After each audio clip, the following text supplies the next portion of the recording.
I didn't realize that Wednesday night would be the last normal moment of my marriage.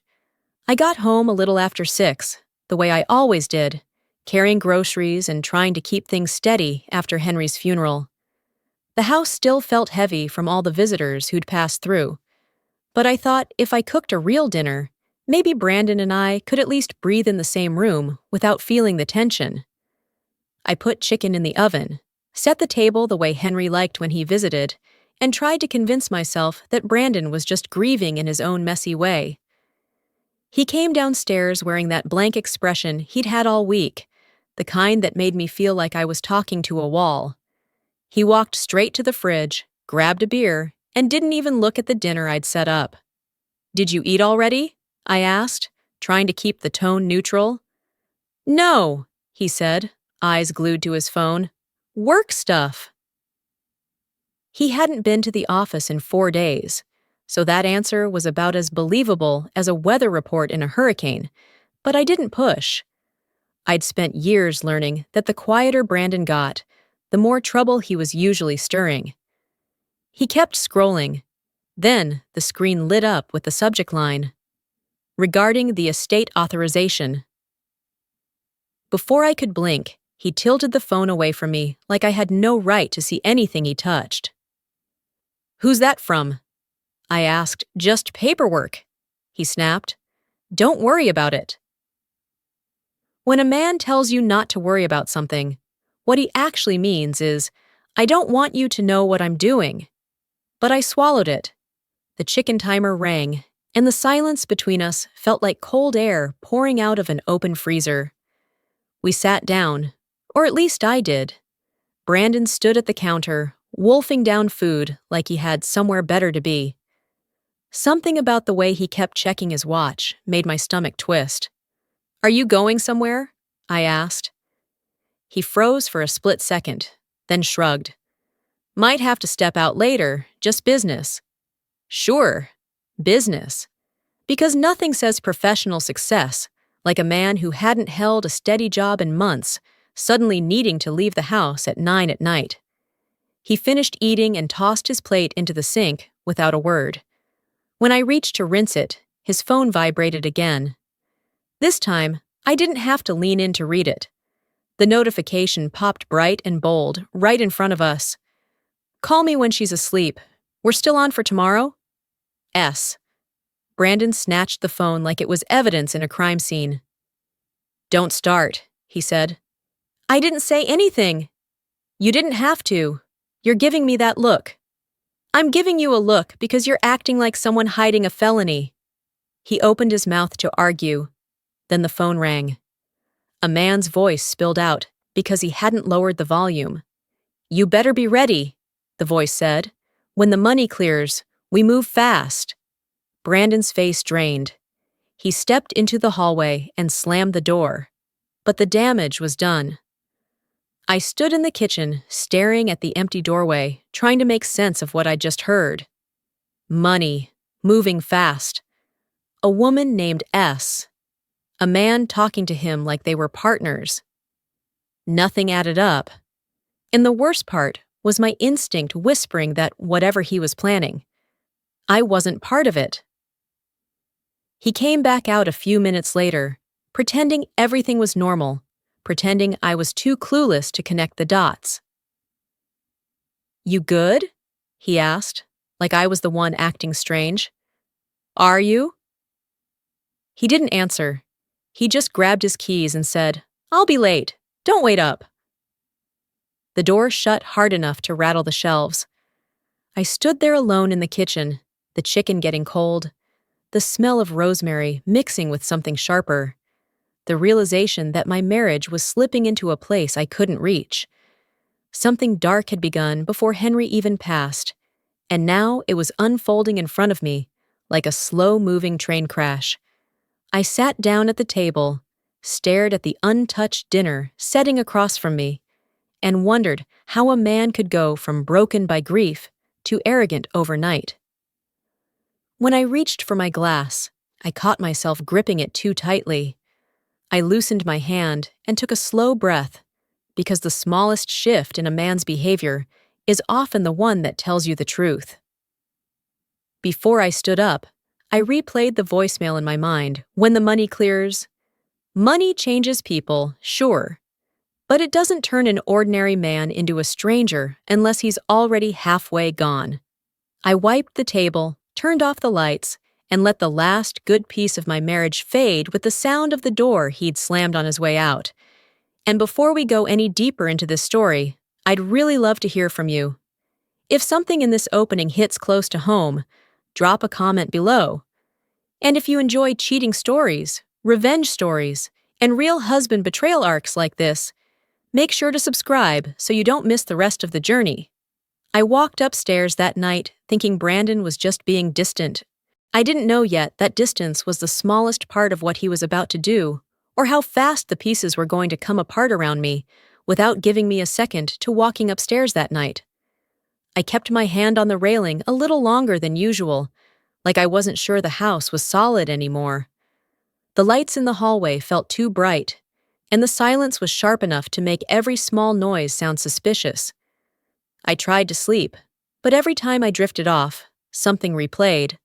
The message on his phone, the man's voice, the tone Brandon used when he said he might step out. By morning, I was already running on fumes. I showered, got dressed, and went downstairs hoping some normal routine might ground me again. Instead, I found Brandon sitting at the dining table in the same clothes he'd worn the night before, typing on his laptop like he'd never left. He didn't look tired. He looked wired. "You're up early," I said. He didn't look at me. "Couldn't sleep."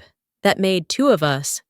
He closed the laptop a little too fast for someone who supposedly had nothing to hide. I made coffee and tried to act like everything was fine, but the way he kept checking the time made it impossible to ignore the tension sitting right between us.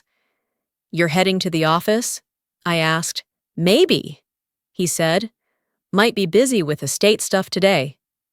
Estate stuff? He'd never cared about estate stuff in his life.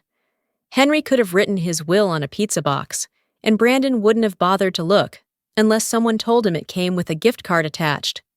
I kept my tone even. "Do you need help organizing any documents?" "No." "Do you know what the process looks like?" I said, "No, Avery. Stop hovering." Hovering. That was a new one. Usually, when he was hiding something, I was apparently overthinking. Now I had upgraded to hovering. I watched him stand up, grab the expensive jacket Henry bought him last year, and walk out the door without a single goodbye. The slam of it shook the entire first floor. I stood there alone, holding a mug I suddenly didn't want anymore. I pulled up our bank account on my phone, just to feel like I had some control. The login failed. I tried again. Another failure. I knew that password in my sleep.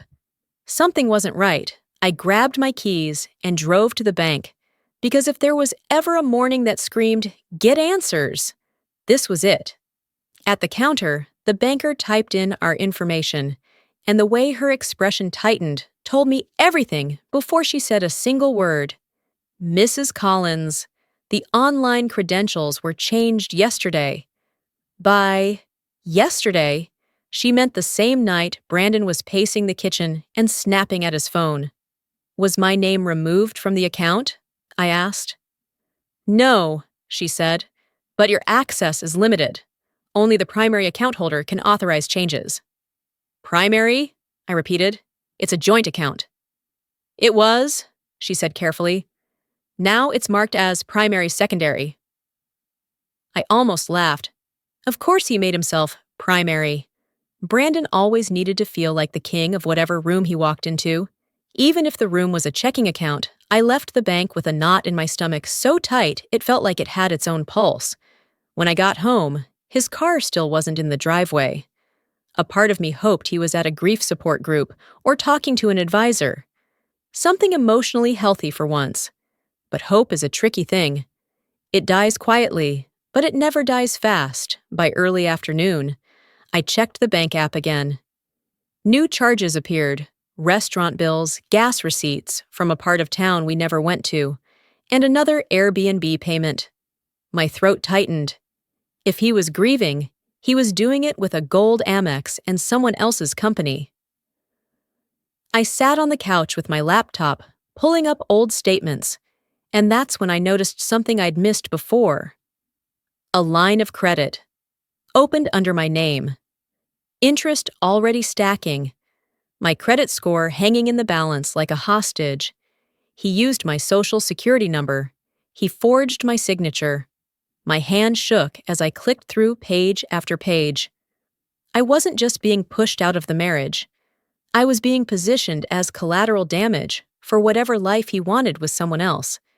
When I heard the garage door open, I closed the laptop so hard it sounded like a gunshot. Brandon walked in, carrying takeout bags from a restaurant I'd never seen him step foot into with me. Too expensive for date night. Apparently perfect for whoever he was entertaining now. "You went to the bank?" he asked, dropping the bags on the counter. "Yes." And the account passwords were changed. "So?" he said, shrugging. "I needed to get organized. You stress about money too much."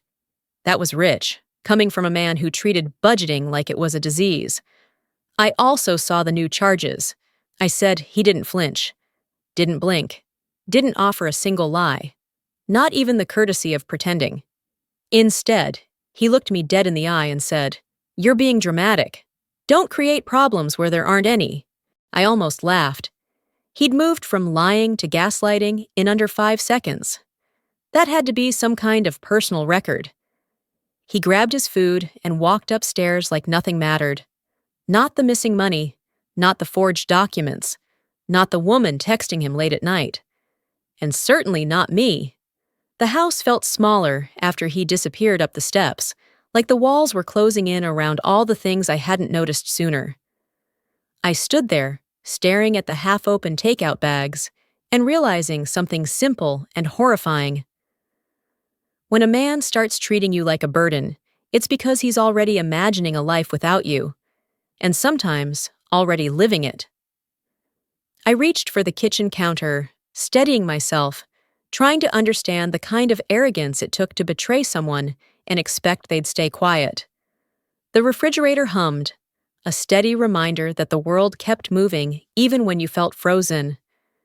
And with the weight of that thought pressing into my chest, I walked toward the stairs, ready to confront the man who had turned my home into something unrecognizable, unaware that the next words out of his mouth would hit harder than anything I had found on those bank statements, pushing everything into a place I didn't think it could go.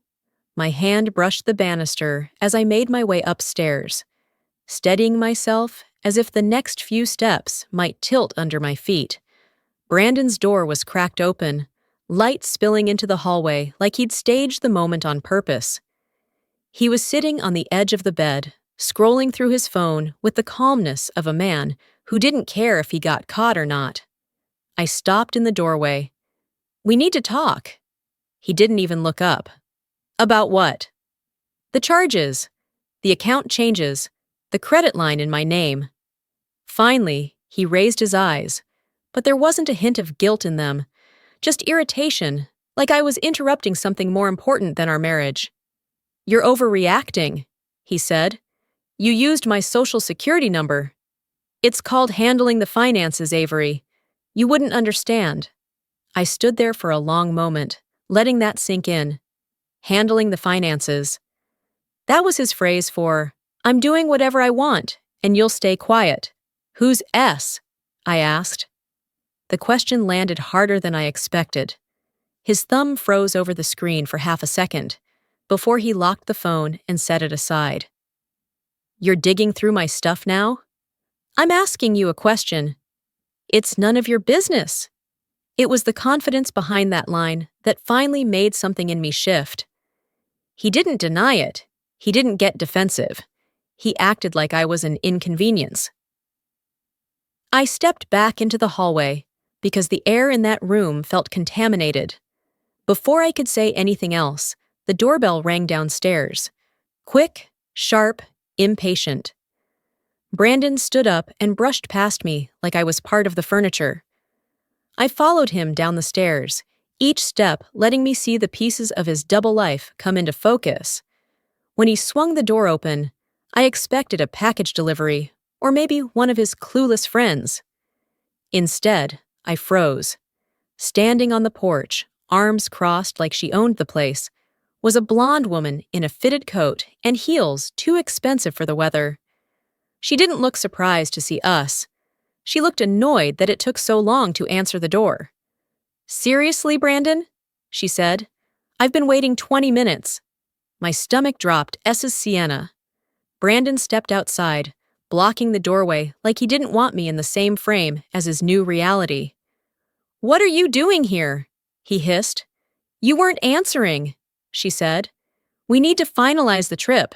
Aspen gets booked fast." "Trip Aspen booked." "Who is she?" I asked from behind him. Sienna's eyes met mine. There wasn't guilt. There wasn't shame. Just mild irritation that the wife still existed. Brandon exhaled loudly, like the victim in a drama he created. "This is ridiculous," he muttered. "You need to go upstairs." I almost laughed. A man caught cheating telling me to go upstairs like a child being told not to bother the adults. "I'm not going upstairs," I said quietly. He turned back to Sienna. "Just give me a minute." She shrugged like she didn't care. "Make it quick." He shut the door and faced me with an expression that didn't belong to the man I married. Something colder had taken his place. "We're done," he said. "I just haven't figured out the paperwork yet." Paperwork. Like I was a lease he wanted to break. My throat tightened, but I held my ground. "You're ending our marriage because you think you're getting money." He didn't deny it. He didn't blink. "I'm not dragging you through this, Avery. When the inheritance goes through, things will be easier, cleaner, for both of us." "Cleaner for who?" "For everyone," he said, like he was doing me a favor. "You don't fit in the Collins family. Dad tolerated you, and Mom never liked you. It's not personal." Not personal. The man was already deleting me from his life, like an email he never opened. The next moment happened so fast I barely registered it. He stepped past me, walked into the living room, grabbed my suitcase from the coat closet, and tossed it onto the porch. It hit the wooden planks with a thud that echoed through my entire body. "You can stay with your little therapist friend," he said. "I'll send the divorce papers when the estate settles." Something inside me cracked, not the kind of crack that breaks you, but the kind that wakes you up. I stood still, feeling heat rise behind my eyes, but I refused to let the tears fall in front of him. "You're throwing me out." "You'll be fine," he said. "You always land on your feet." Then he opened the door again, letting Sienna back into the picture like she'd been waiting for a cue. "Can we go now?" she asked him with a bored voice. He turned to her with a smile he hadn't given me in years. And just like that, they walked out together. No hesitation, no apology, no final look. The porch felt colder than the January air as he shut the door behind them. The sound of the lock sliding into place was the final confirmation that Brandon hadn't just checked out emotionally. He had physically ejected me from my own life. I bent down and picked up my suitcase, my fingers pressing into the handle harder than I meant to. The weight of it grounded me, and as I stepped back toward my car, the sinking feeling in my chest sharpened into something else entirely, something steady and painfully clear in the cold air. The cold on my face lingered long after I shut the car door, like the air outside hadn't agreed to let go of me yet. I sat there gripping the steering wheel, not to steady the car, but to steady myself. There's a moment after someone throws you out of your own life where everything becomes strangely quiet. Not peaceful, just quiet, like the world is waiting to see what you do next. I drove to Elise's house on autopilot. She opened the door before I even knocked, probably because my text, "I'm coming over," didn't sound like something a person sends when things are fine. She didn't ask questions at the door. She just stepped aside and let me in. "You okay?" she asked softly. No, I said, and the word cracked on the way out, raw and honest, in a way I hadn't let myself be in years. She sat me down, handed me water, and waited. That was the thing about Elise. She didn't push. She let the truth walk out at its own pace. I told her everything, the credit line, the changed passwords, the restaurant charges, the moment Sienna showed up like she'd been doing it for months. Elise didn't interrupt once, but the deeper I got, the more stormy her expression became. That's not just betrayal, she said when I finished. That's coordinated. I let out a shaky breath. He's different. It's like grief flipped a switch. Grief doesn't authorize credit lines, she said. Greed does. Her house was warm, in a way mine hadn't been in months. She heated up leftover soup, and even though I barely tasted anything, I felt myself calming enough to think clearly again. The numbness was still there, but it was starting to shape into something else. Awareness. We need to see the full financial picture, Elise said. Start by opening your laptop. So we sat together at her dining table and pulled up every bank account, every credit card, every old statement, every document I could still access. Some logins worked. Others rejected me, like Brandon had personally coded them to spit my name out. But the parts I could see were enough to make the room tilt Airbnb nearly every month. Different cities, different dates. Restaurants I'd never been to. Charges at clothing boutiques I would never walk into. A hotel in Raleigh, suite level twice. Then another card payment hit the screen as we watched in real time. Gas station, same part of town as the last Airbnb. He was out with her, again. My stomach tightened. He didn't even wait a day. He didn't need to, Elise said. He thinks the money is already his.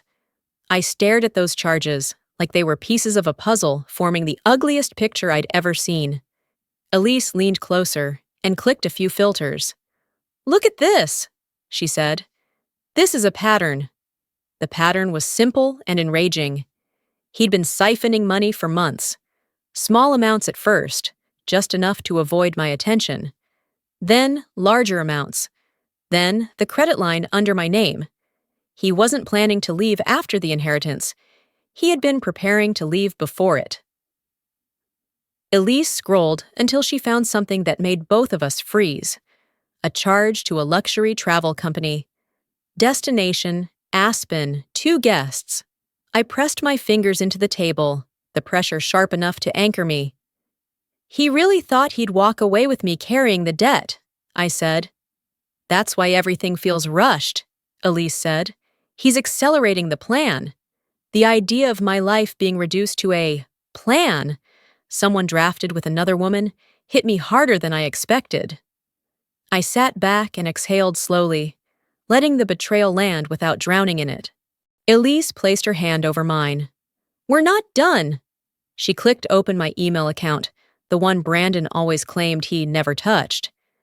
But the man was sloppy. He had forwarded documents to himself, documents he never deleted from the sent folder. We opened the first one, a reservation confirmation, another Airbnb under his name, and under hers. The next one was worse. A picture of Brandon in the Airbnb kitchen, arm around Sienna, both smiling. Not posed, candid. Someone else must have taken it. My breath caught like I'd swallowed something sharp. I didn't cry. Not because I was strong, but because the emotion was too big to fit into tears. I'm so sorry, Elise whispered. I closed the laptop for a moment because the room felt too loud, even in silence.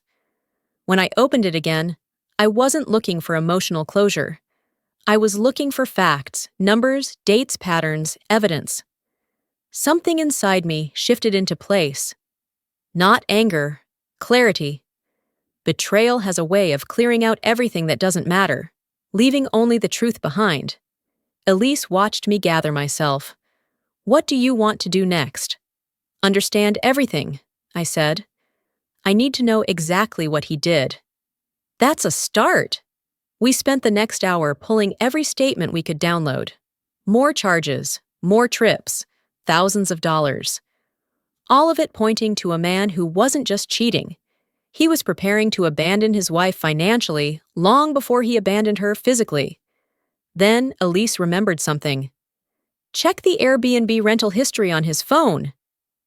I don't have his phone. You don't need his phone, she said. He uses the same Apple ID on the iPad in your house. My heart jumped in a way I couldn't hide. You think it's still logged in?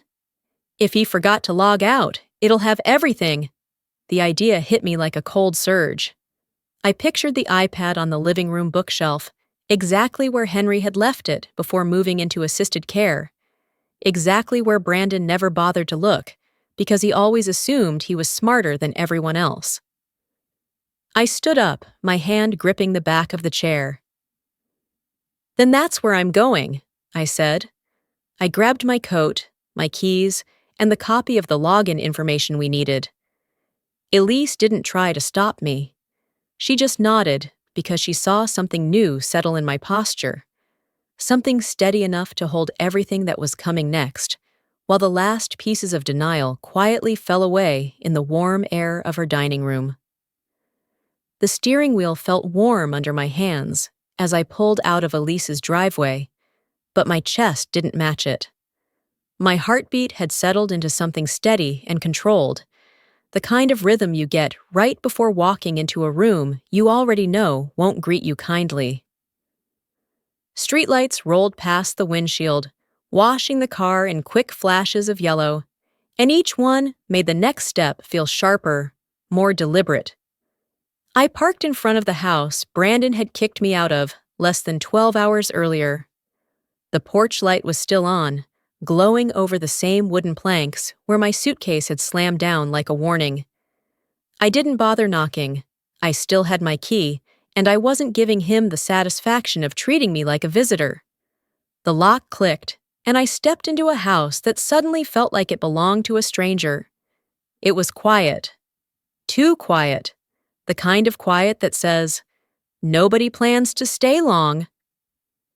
His coat was gone from the hook, shoes missing from the rack, drawers open like someone packed in a hurry. And there, on the bookshelf exactly where Henry used to leave it, sat the iPad with a faint layer of dust on the cover. Untouched, unbothered, unprotected.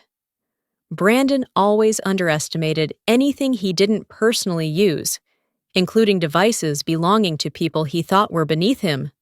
I powered it on. The screen lit up with the Collins family crest wallpaper, and then the lock screen slid open without even asking for a password.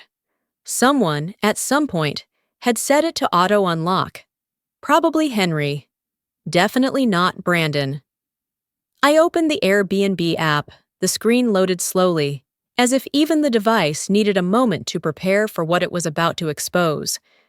Then the reservations popped up.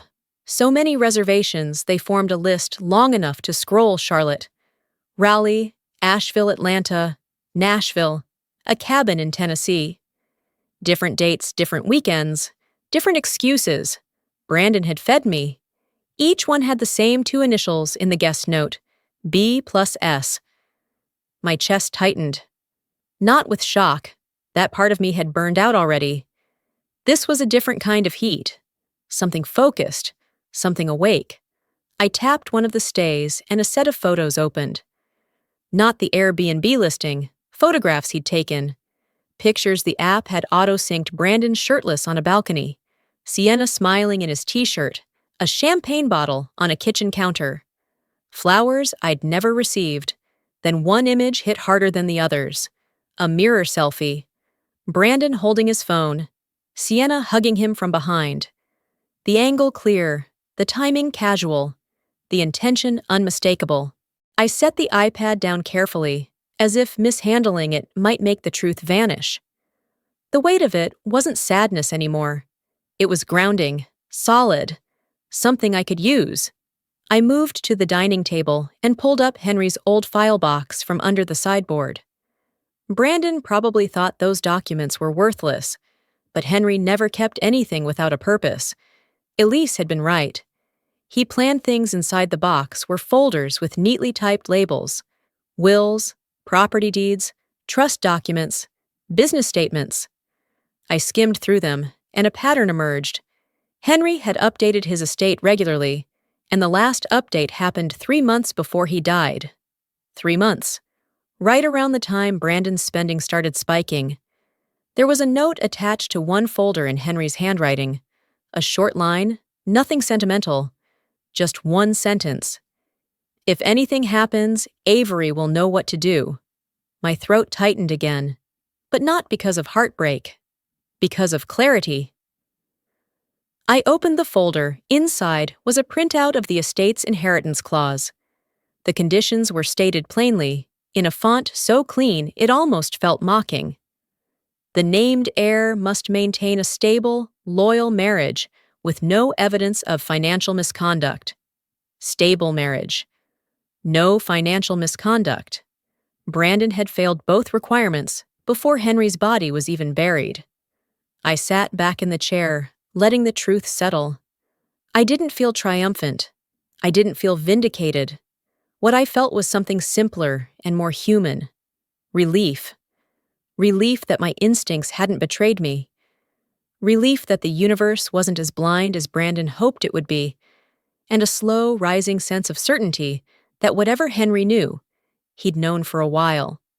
I was still holding the inheritance clause when the sound of a car pulling into the driveway broke through the silence. Headlights splashed across the living room wall. I stepped to the side, staying out of direct view through the window. The engine shut off. A door opened. Footsteps. Brandon walked in, carrying takeout bags again, humming like he was returning from a picnic instead of an affair. He froze the second he saw me standing in the hallway. "What are you doing here?" he demanded. He wasn't angry that I was hurt. He was angry that I was present. "I needed something," I said calmly. "That iPad?" He glanced toward the bookshelf. "You went through my stuff?" "It's Henry's iPad, and yes." His jaw tightened. "You had no right. You changed our bank accounts. You forged my signature. You used my SSN. I think I have every right." He glared at me, chest rising with slow, controlled anger. "If you're trying to catch me in something, don't waste your time." I didn't argue. I didn't raise my voice. I didn't match his anger with my own. I just picked up the iPad, opened the Airbnb app again, and held the screen up for him to see. His face drained of color so fast it was almost impressive. He didn't speak. He didn't deny it. He didn't blame me. He simply exhaled, long and slow, like a man preparing to switch to manipulation since lying had reached its expiration date. "You're making this harder than it needs to be," he finally said. It was almost unbelievable. His confidence, his arrogance, his assumption that money had already shifted the power in his favor. But I didn't need to argue. The documents spread across the table said more than I ever could. And with that quiet certainty filling the room like air finally coming back into my lungs, I stepped past him, holding everything I needed, not just to understand the betrayal, but to expose the entire map of what he'd done. I walked toward the door, my fingers tightening around the evidence that had once been my life, now reshaped into something that finally made sense, leaving no space for doubt as the truth settled deeper with every step across the wooden floor. Stepping out of the house with the iPad under my arm felt strangely steady, like my feet finally remembered how to hold me up. The night air wasn't cold enough to bite, but it cleared my head in a way nothing else had that day. I set the iPad on the passenger seat and drove back to Elise's place, each streetlight flicking across the windshield like it was counting down to something I hadn't fully understood until now. When I walked in, Elise was waiting in the living room, arms folded, laptop open, hair pulled into a messy bun that meant she was fully in work mode. "Did you get it?" she asked. I set the iPad on the coffee table without a word and opened the Airbnb app. Her eyes widened as the reservation list scrolled down. Then I showed her the mirror photo. Elise leaned back. He isn't even trying to cover it. He didn't think he needed to, I said. He thinks he's untouchable once he gets the money. She nodded slowly, which means he doesn't understand the will. That sentence landed heavier than anything else had all night. Brandon had never been detail-oriented. He skimmed everything from instructions to contracts to wedding vows. But the inheritance? He treated it like a guarantee, as if being the biological son automatically meant being the heir. I pulled Henry's file folder from my bag and placed the clause in front of Elise.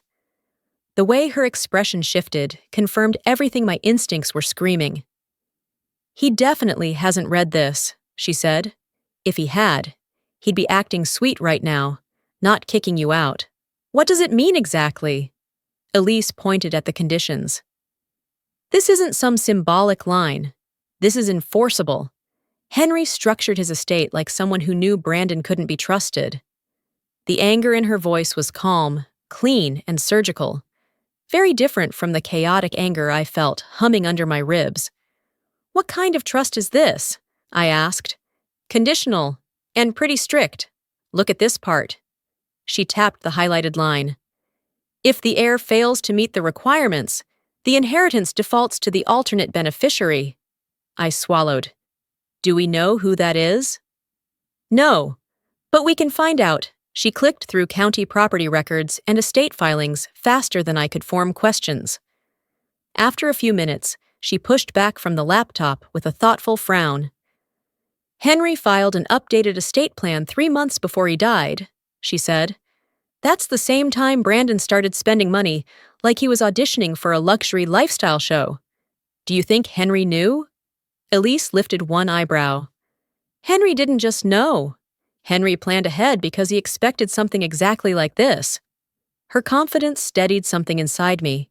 She opened a second document, one I hadn't noticed the first time, tucked behind the will clause. It wasn't a legal form, it was handwritten. I recognized Henry's penmanship immediately. Sharp, precise, no wasted strokes. If this reaches you, then Brandon has already made his choice. Do what I couldn't do in time.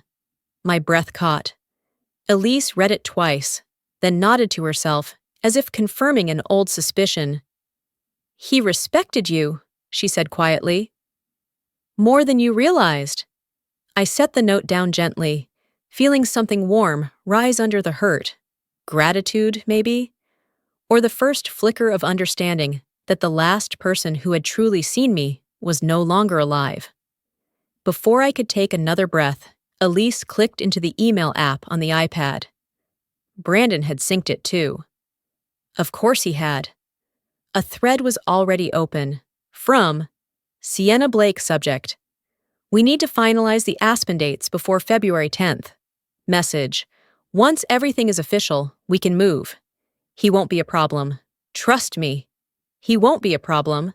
The line echoed in my chest like someone tapping a crystal glass. Soft and sharp at the same time. Elise clenched her jaw. They were planning a life with someone else's money before Henry was even in the ground.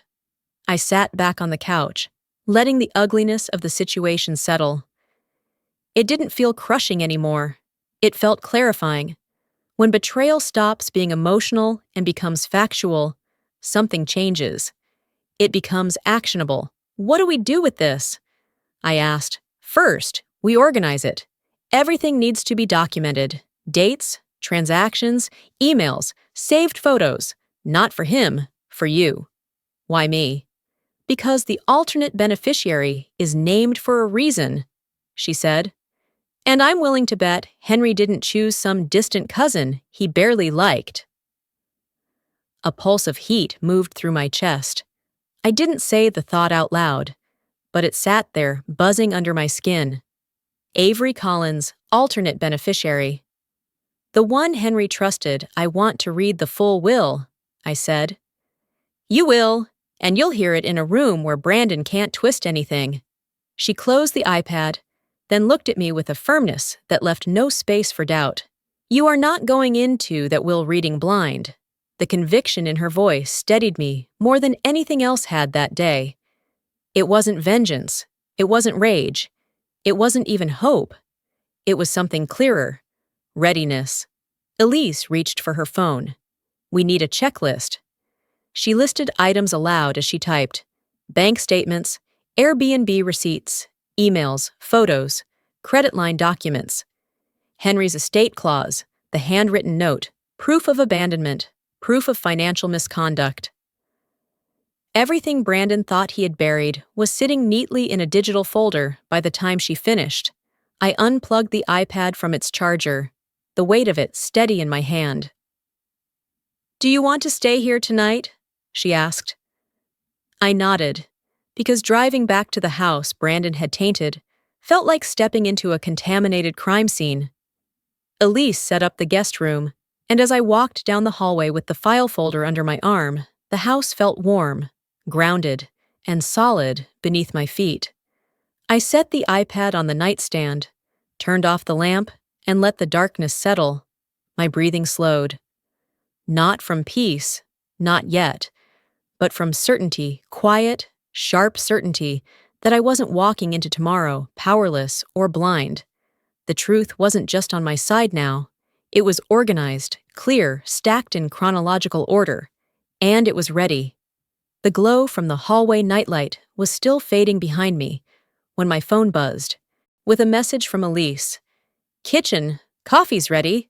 The smell of it drifted through the house before I even reached the stairs, and somehow that small bit of normalcy steadied me more than any deep breath could. I walked into the kitchen to find Elise in sweatpants, hair tied back, typing rapidly on her laptop, while a stack of printed documents sat beside her like a miniature archive. Morning, she said, sliding a mug toward me. I've been busy. I glanced at the stack. Looks like it. I pulled county filings, cross-checked his father's trust documents, and guess what? She tapped a page with a pen. Henry didn't set this up for Brandon to win. He set it up so Brandon had to prove he deserved anything. I sat down slowly. What does that mean? Legally. It means the clause isn't decorative, it's binding, and the alternate beneficiary isn't a backup plan, it's the plan. There was no hesitation in her tone. Elise didn't speak unless she was sure. I took a sip of coffee and let the warmth settle in my chest. So where does that leave me? Not where Brandon wants you, she said. That's for sure. Before I could respond, Elise opened a folder labeled Financial Behavior inside. Were screenshots, dates, timestamps, meticulous, inescapable proof of Brandon's spending spree. You see this, she said, pointing at a hotel charge. That was 3 weeks before Henry passed. And these? She flipped through multiple pages, all connected to the same woman. Same initials, same transaction pattern, Sienna, I said. The name burned now, not as a wound, but as a trigger. Not emotional, but factual. Elise nodded.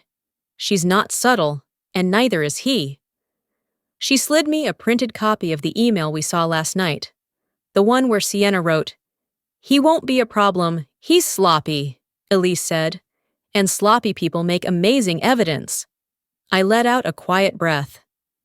He thought he could just replace me. He didn't replace you, Elise corrected. He underestimated you.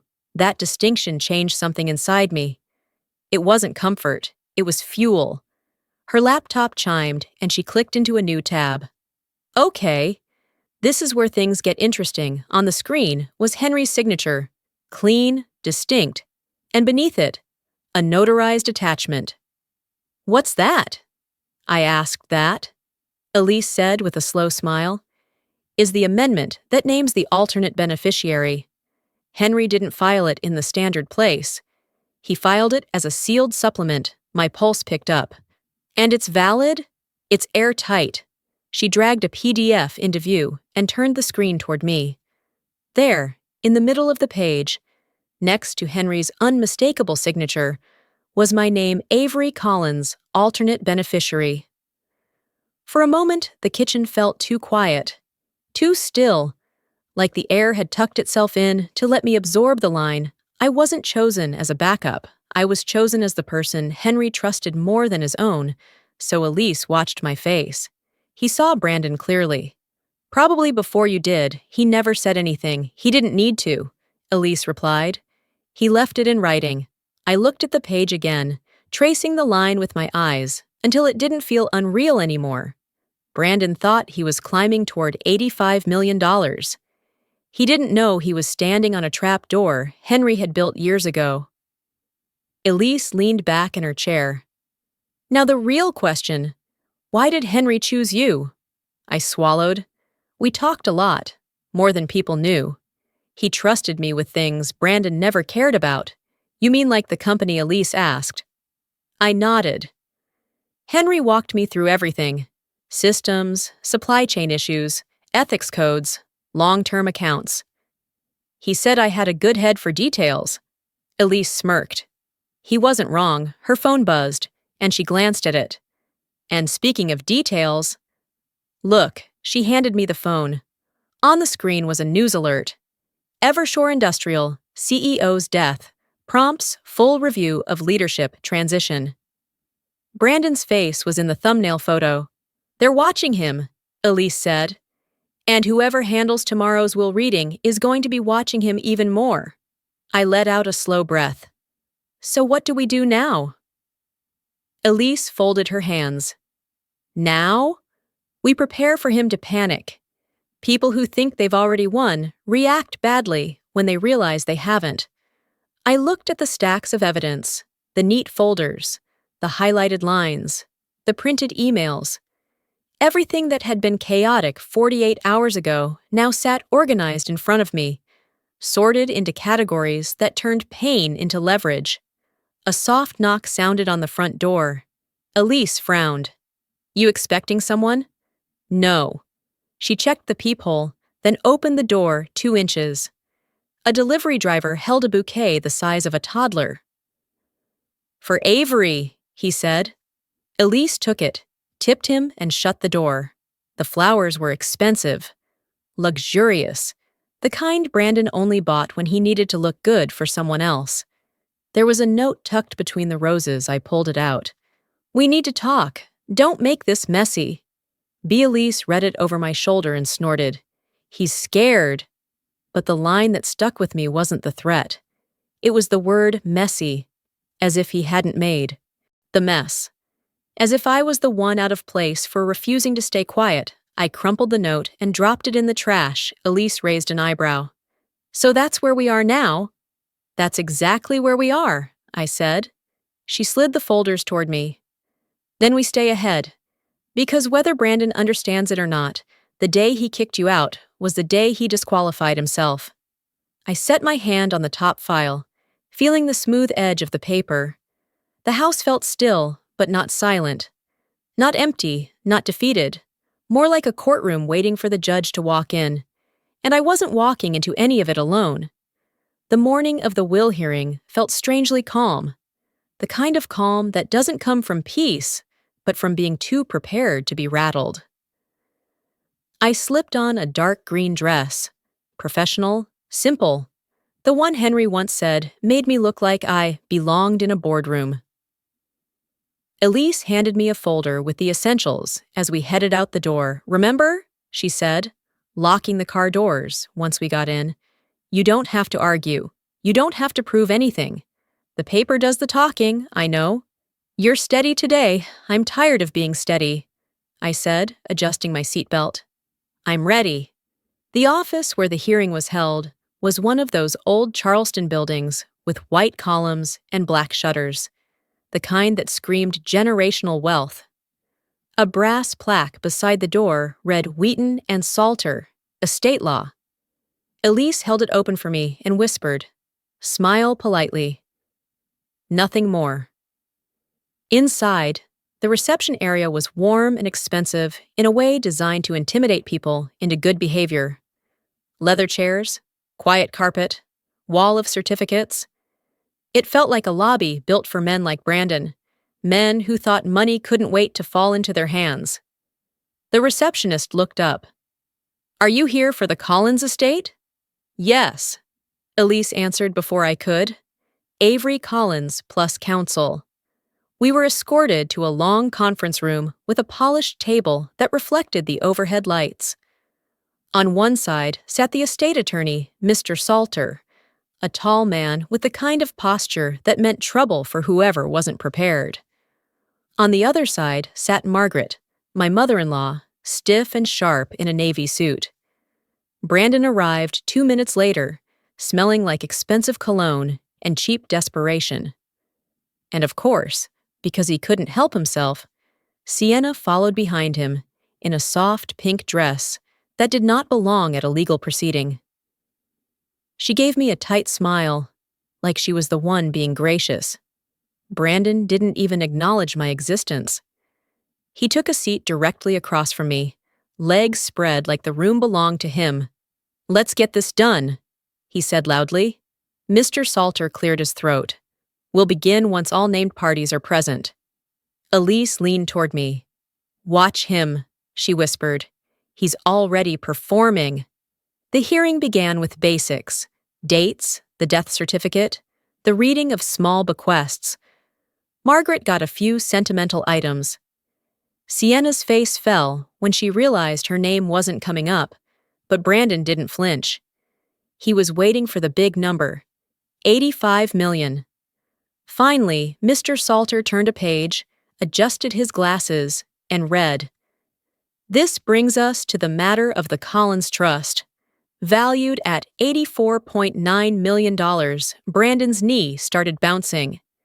As stipulated in the primary clause, Salter continued, the trust is designated to transfer ownership and control to my son, Brandon Collins, pending he is legally married, abiding by the conditions of marital fidelity, and demonstrating financial integrity." Sienna's head snapped toward Brandon.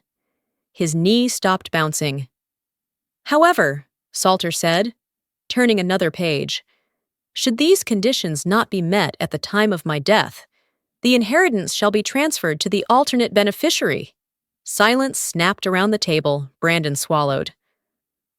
"Alternate beneficiary?" he repeated. Trying to laugh like it was a technicality, Mr. Salter tapped the page. "Yes." The amendment was filed and notarized, naming the alternate beneficiary, as he paused only for effect. He didn't need to. Avery Collins. Sienna's mouth dropped open. Margaret choked on her own breath. Brandon shot out of his chair. "That's impossible," he snapped. "Dad would never. He wouldn't choose her over me." "She's nothing. She's Mr. Collins," Salter interrupted. Calm as a surgeon, your father documented his concerns thoroughly.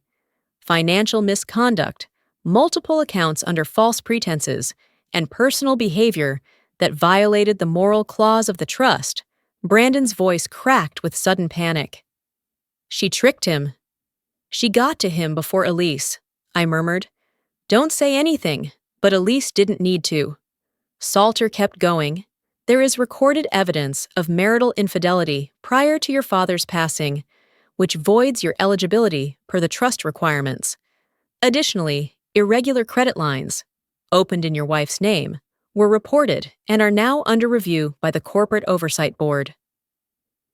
Brandon's face turned red, then gray. Sienna scooted her chair an inch away from him.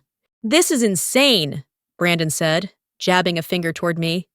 "She's doing this because I left her. She's manipulating all of you." "She didn't file the trust, Brandon," Salter said coolly. "Your father did." Brandon spun toward his mother. "Mom! Say something!"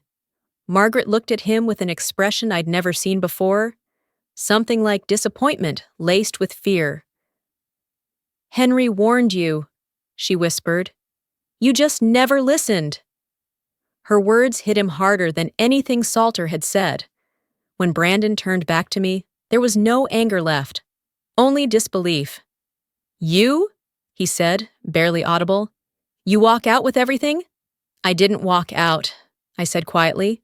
"I was thrown out." His face twisted. "You ruined me."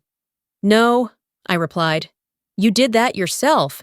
The attorney cleared his throat again. With that, the trust transfers effective immediately.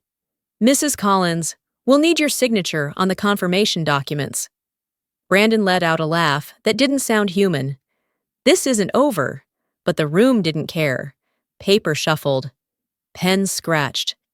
Elise placed a steadying hand on my arm as Mr. Salter slid the final document toward me. The line for my signature waited patiently. I picked up the pen. My hand didn't shake, not even a little. I signed my name once, cleanly, clearly, sealing a decision Henry had made long before Brandon ever thought to replace me. Across the table, Brandon stared at me like he was seeing me for the first time. Not as his wife, not as someone he thought he could discard, but as someone he could never control again. The pen had barely left the paper when Brandon lunged forward like he expected the inheritance to physically leap out of my hands and into his. Elise shifted subtly, not enough to look confrontational, just enough to remind him there were witnesses, laws, and a lawyer who could ruin him twice as fast if he tried anything stupid. Mr. Salter closed the folder with the calm finality of a judge delivering a sentence. That concludes the reading, he said. Mrs. Collins, our office will coordinate next steps regarding the trust transfer, Mrs. Collins. The irony tasted sharp. Brandon's chair screeched against the floor as he stood, chest heaving like the air had suddenly turned too thick for him to breathe. This is a joke, he said to Salter. You can't seriously be handing everything to her. She's nothing without me. Elise lifted an eyebrow. The paperwork disagrees. Sienna stood too, but with a different expression, furious, but mostly at herself. She had backed the wrong horse, and she realized it too late. I'm not sticking around for this, she muttered, snatching her bag. You told me this was locked in, Brandon. He grabbed her arm. Where are you going? She yanked free. Anywhere you aren't. And then she walked out, heels clacking across the lobby like a metronome, counting down the seconds until Brandon exploded again. Margaret rose more slowly. She didn't look at me, didn't look at her son either. Her gaze was fixed on the polished table, as if the truth on its surface was too embarrassing to face directly. I warned you, she murmured to Brandon, voice thin. Your father wasn't a fool.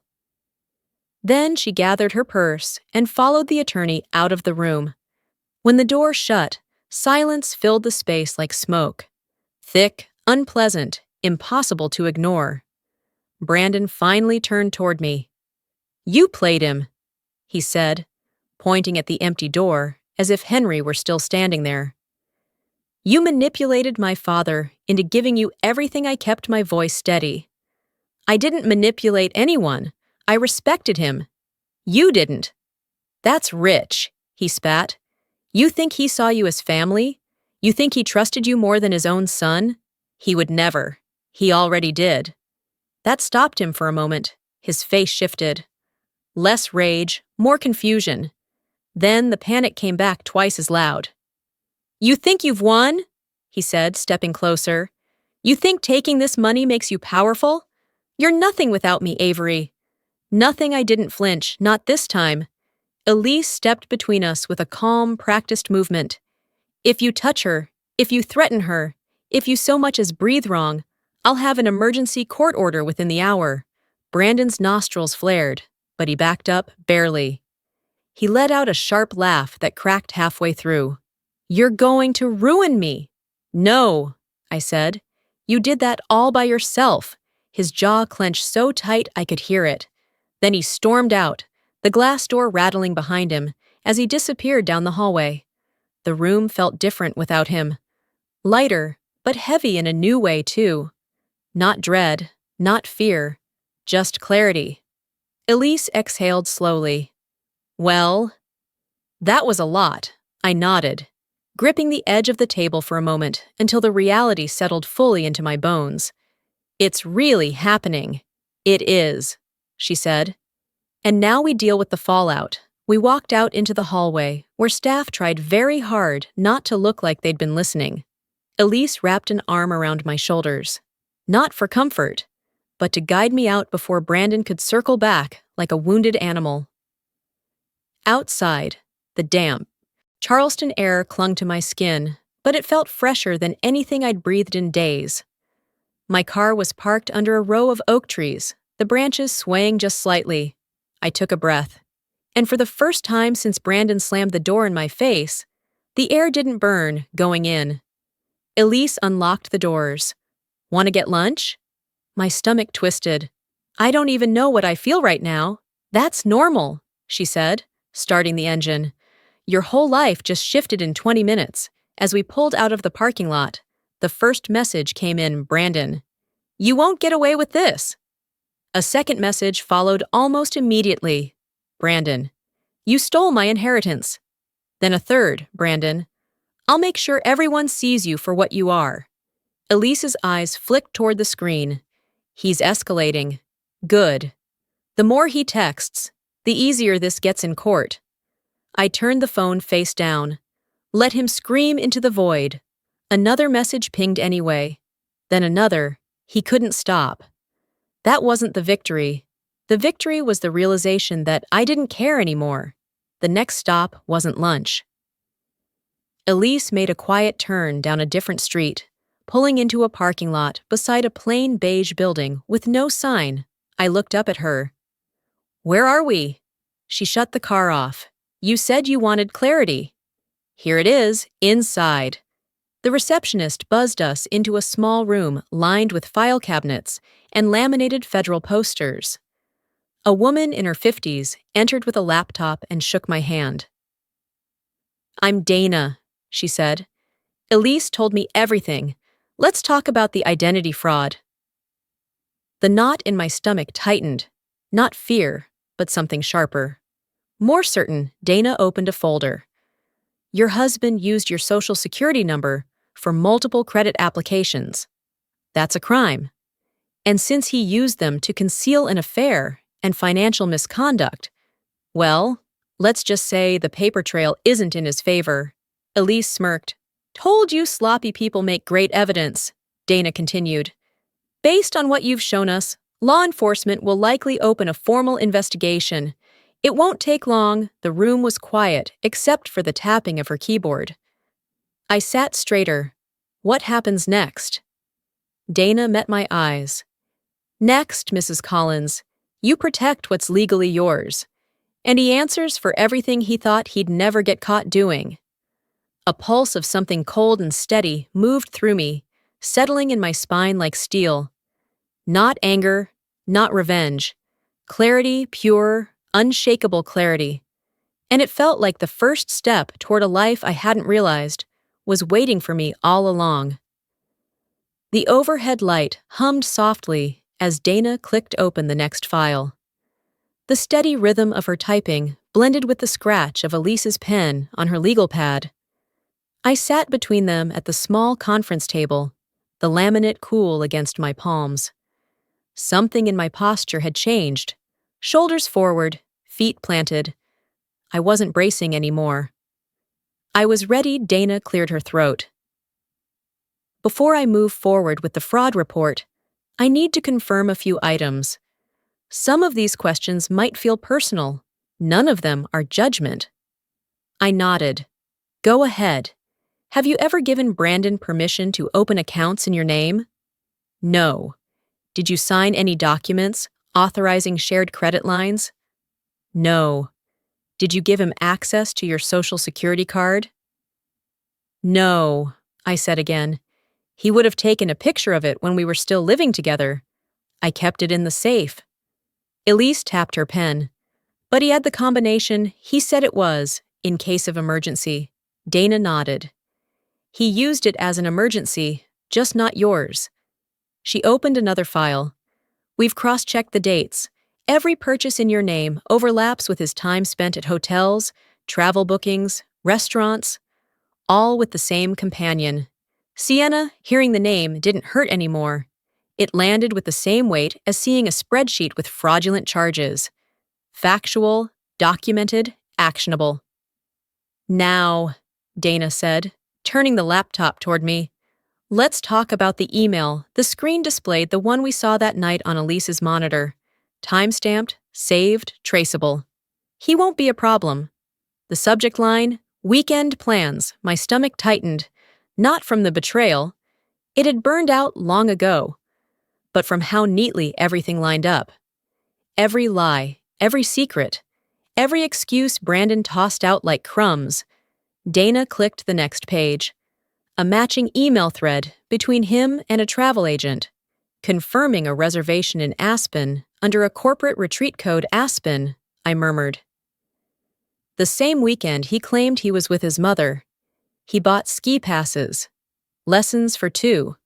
Elise added, flipping through her printouts. She requested a king suite. Dana leaned back. You know what this is? Infidelity, I said, evidence. She corrected. Concrete, time-stamped, tied to identity fraud and financial misconduct. Judges don't like that combination. A quiet buzz cut through the room. My phone vibrating on the table. Brandon again. You think you've won. You have no idea what's coming. Dana glanced at it. Do not respond. Anything you say becomes ammunition. Anything he says becomes documentation. The phone buzzed again. We need to talk, now. Buzz. Pick up, buzz. You're ruining everything. Elise reached over and turned the phone face down, with a neat flick of her fingers. He's spiraling. Dana clicked her pen. Good. Spiraling men make mistakes. Mistakes make trails. Trails make cases. She handed me a form. This is your official statement. It won't be filed until you sign it. I'll draft a supplemental affidavit once we receive the bank confirmations. The room was quiet except for my breathing. Not shaky, not hesitant, just controlled, deliberate. Dana gathered her papers. There's something else. She slid over a thin folder and tapped the front. This is the corporate ethics review from Evershore Industrial. Brandon's financial behavior wasn't just personal. It spilled into the company accounts. I frowned. Meaning what? It means HR already flagged him, Elise answered. They were waiting for formal documentation. Your affidavit might be the final push. Dana nodded. Once corporate receives proof of identity fraud, company funds tied to personal expenses, and travel misuse, they open an internal audit. And internal audits lead to disciplinary hearings. And hearings lead to suspensions, Elise added. Or terminations, Dana said. I leaned back slowly. So he's about to lose everything. Eliminating consequences was a luxury he only thought he had, Dana replied. Reality just arrived early. The office printer whirred to life behind us, spitting out pages of reports. Dana stood and retrieved them. There is one decision only you can make, she said, placing the documents in front of me. Do you want to file a protective order? The question lingered between us, not dramatic, not frightening, just logical. Elise looked at me, eyes steady. You've seen his messages. You know his pattern. I exhaled, slow and certain. Yes. File it. Dana nodded. That'll limit his access, and legally, it boxes him into his own behavior. The knock on the office door snapped our attention up. The receptionist poked her head in. Ms. Hart? There's someone here asking for Avery Collins. Elise stiffened. Who? The receptionist lowered her voice. Your husband. Dana rose. He cannot enter this office. He's outside, the receptionist said. He's yelling. Elise was already on her feet. He's not talking to her, not here. I stood too, not because I was afraid, but because I refused to shrink in the doorway of a life he no longer controlled. Dana pushed open the second door leading to the hallway.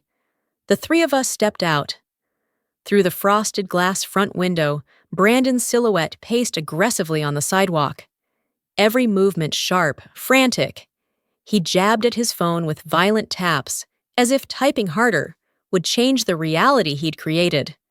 The receptionist whispered, Should I call security? Yes, Dana said immediately. No, I said, surprising both of them. Let him see that I'm not hiding. Dana narrowed her eyes. You need to stay inside. I will, I said, but he needs to understand something. I stepped closer to the window, not enough to be visible, just enough to see him clearly. His hands were in his hair, his face was red.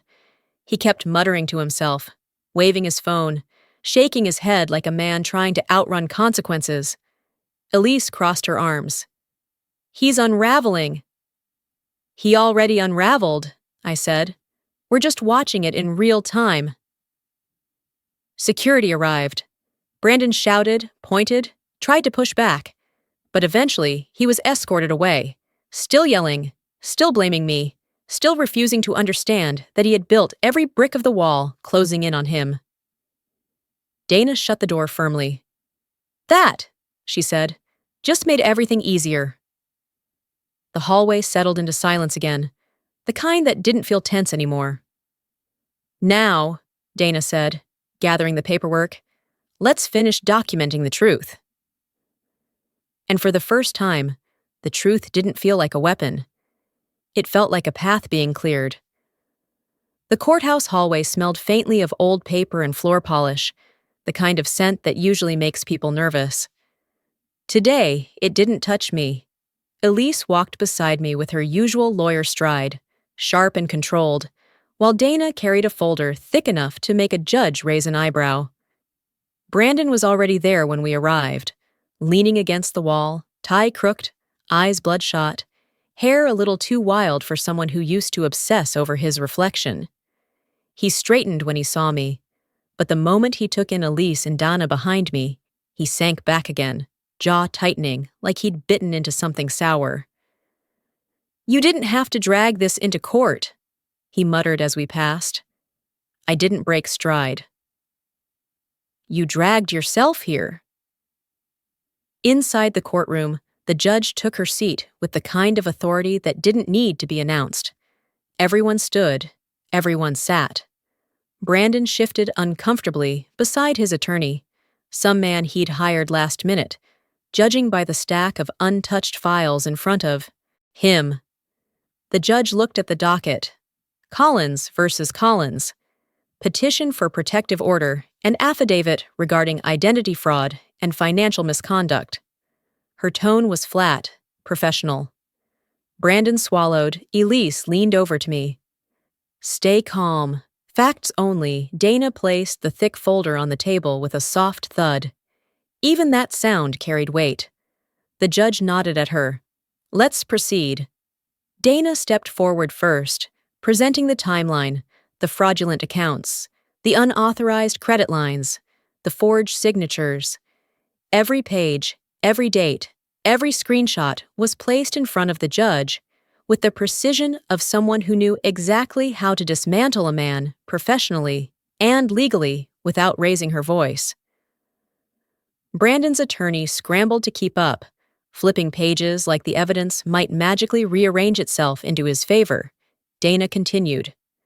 We also have documentation of repeated messages sent to Mrs. Collins, including harassing statements and implied threats. She slid the printed screenshots forward. The judge read them silently, her brows drawing together. Brandon's attorney stood. Your Honor, these are expressions of emotional distress, not threats. My client was blindsided by... The judge held up a hand. I can read. He sat back down immediately. Then it was Elise's turn. She approached the bench with a slim folder, far thinner than Dana's, but somehow more dangerous.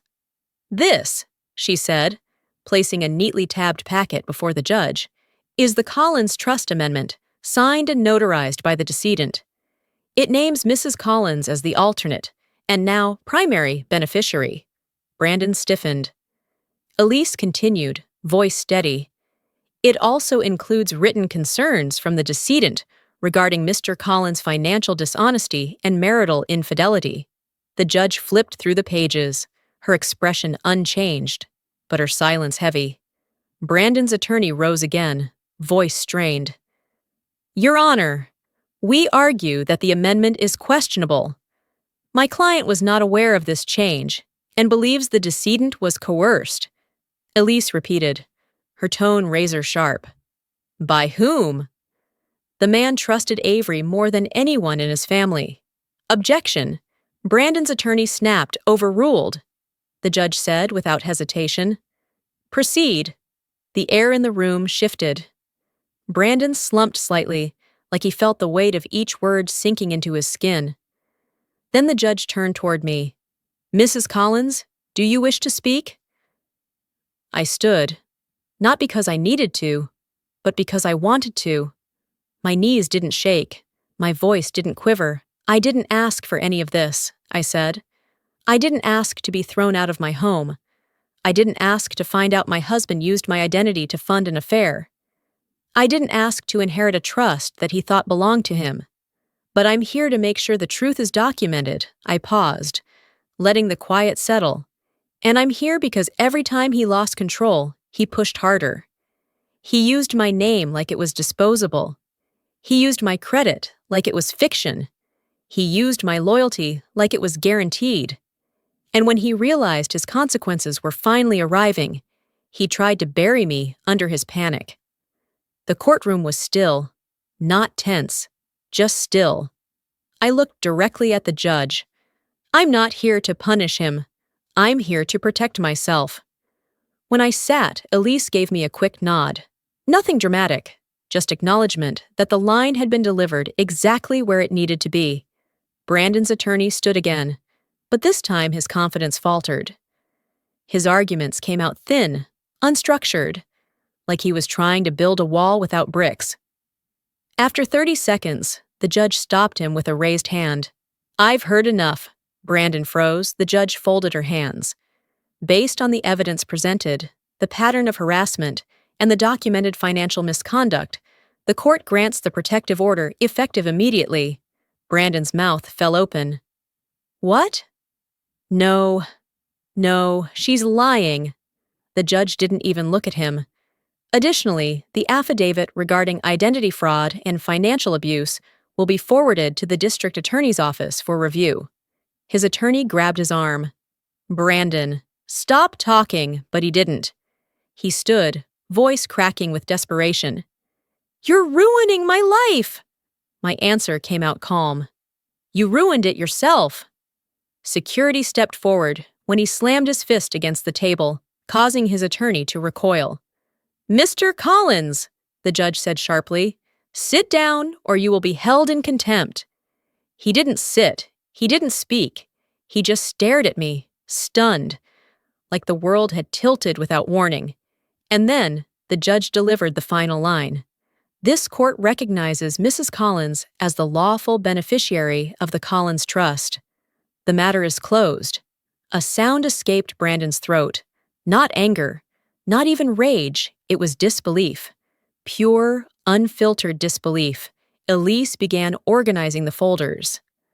Dana quietly thanked the judge's clerk. People started to rise. But I stayed still for a moment, letting the words settle into the air around me.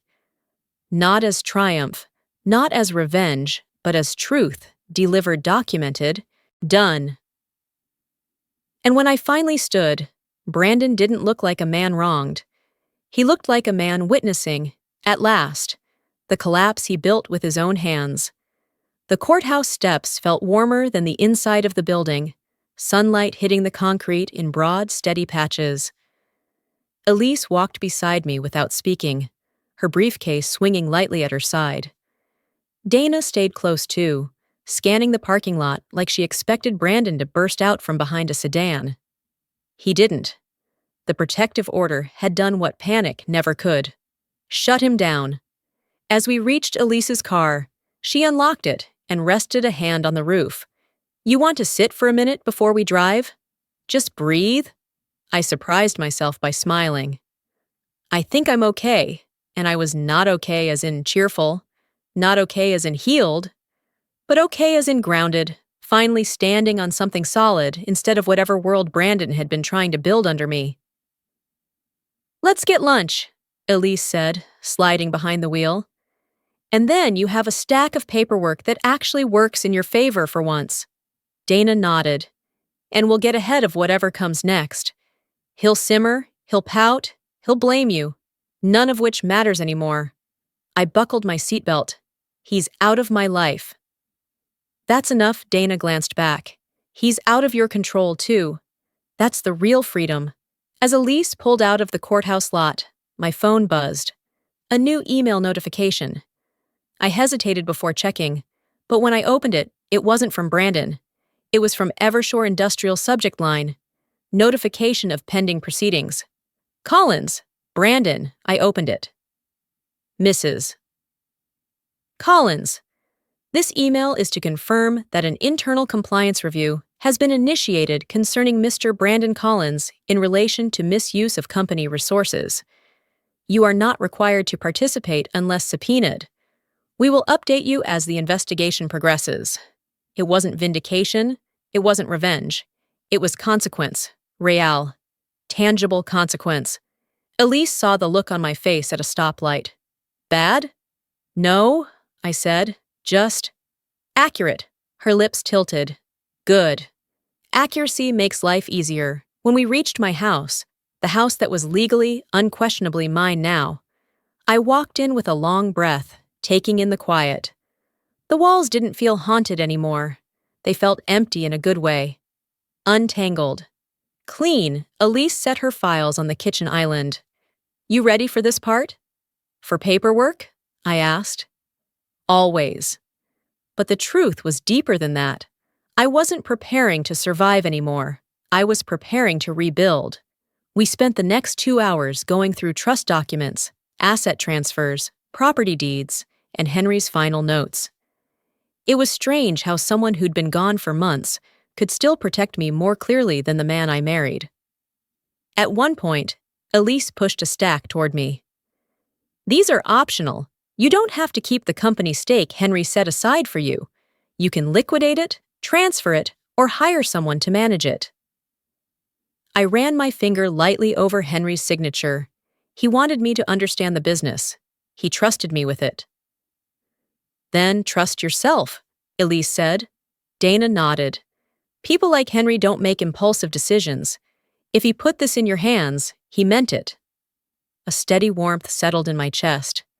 Not emotion, not exactly. More like recognition. Someone had seen me. Not as a spouse, not as a placeholder, as a person. Then the front door rattled. Just a sound, one wrong jolt against the deadbolt, followed by a fast shuffle of footsteps. Elise shot up from her chair. Stay here. Dana was already moving toward the window. He's not allowed within 100 feet. I stayed still, not because I was scared, but because stillness made the most sense. After a beat, we heard a car door slam, and tires screeched down the street. Just a passerby. Not him, Elise returned, collecting her breath. Sorry, habit. I shook my head. You don't need to apologize, she sat. It'll take time for your nerves to recalibrate. That's normal, Dana added. Eventually, his shadow won't occupy every unexpected sound. The afternoon settled into a calmer rhythm as we wrapped up the last of the documents. By the time they left, the house didn't feel like a battleground anymore. It felt like a blank page. Later that evening, I made myself tea and stepped onto the back porch. The sun was low, casting long streaks of gold across the yard. The air was warm, still, grounded. My phone buzzed again, but this time it was Elise Coast is clear. Protective order confirmed in the system. He won't be a problem. He won't be a problem the way Sienna used it. Not as arrogance, not as cruelty. This time, it felt like closure, I responded. Thank you. For everything, I set the phone aside and watched a breeze move through the leaves. It wasn't dramatic. It wasn't symbolic. It was just a breeze, and that was enough. Inside, the house remained quiet. The gentle kind, the natural kind, not the tense hush of waiting for the next explosion. I walked through each room, taking in small details. the picture frames on the mantel, the plant by the window that somehow stayed alive through all of this, the small notepad on the fridge where Henry once scribbled instructions on adjusting the gate latch. His handwriting was still there. Steady, clear, firm, the kind of steadiness Brandon never had. I left the note on the fridge, not because I needed it, but because it reminded me that someone had once believed I could hold up a life without collapsing. That belief mattered more now than ever. I ended the night in the kitchen, wiping the counter clean. Not to erase anything, just to make space. Space I finally owned. Space he would never touch again. And as the lights glowed softly across the room, I realized something simple, something steady. Peace doesn't arrive with fireworks. It arrives quietly, like a door closing behind you and staying closed. And tonight, for the first time, the door was mine. If you've been through something similar, I hope this story reminds you that quiet strength is still strength, and that walking away is not weakness. It's survival. And sometimes, it turns into something even better. If you enjoy cheating stories, revenge stories, or real-life husband betrayal stories told with honesty and raw detail, make sure to like the video, leave a comment, and subscribe to the channel.